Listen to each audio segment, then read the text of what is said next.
Hi, I'm Martin, and in this video we're going to take a look at the lighting panel that goes along with our Building Insights cloud solution. And so we want to have you guys see the physical hardware that all comes together, how it interacts, and how it's going to tie into that BI cloud panel we took a look at in the last video. Alright, here we are taking a look at our lighting panel. As you can see, it's built with the same form factor as we used for our Building Insights panel. This should make measuring a lot easier on your side, as well as knowing where to fit it in within your building. The other thing you can see about it is, just like our Building Insights panel, we have our locking mechanism up top. It is a locking mechanism that uses a screwdriver, so no keys involved.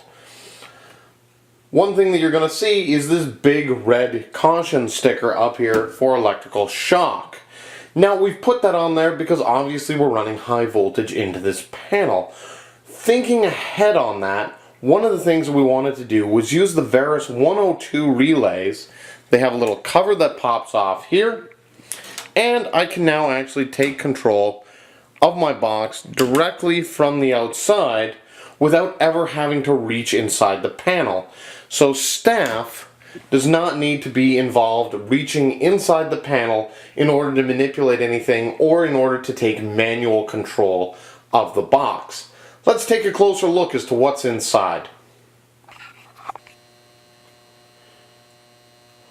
Welcome to the inside of the panel.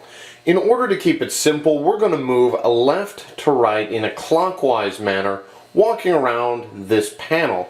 So starting over here on the left hand side, we have all of our wiring terminals. This is where you're going to connect your individual zones and the individual circuits that you would like to have running off this panel. In the middle, we have our SED-TE controller that is actually running and acting as the brain for this system. It is telling our zones when they should turn on, when they should turn off, as well as monitoring the position of our Verus V102 relays that lets us know if they're running in hand, auto, or off mode. Moving over to the right hand side, you can see that we have some additional wiring terminals.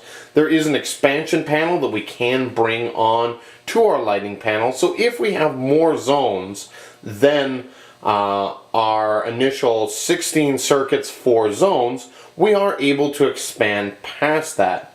And finally, coming across the bottom, we have our normally closed contactors.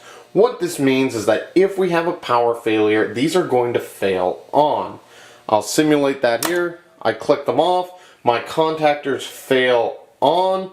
That means my lighting comes up and is functioning inside my building.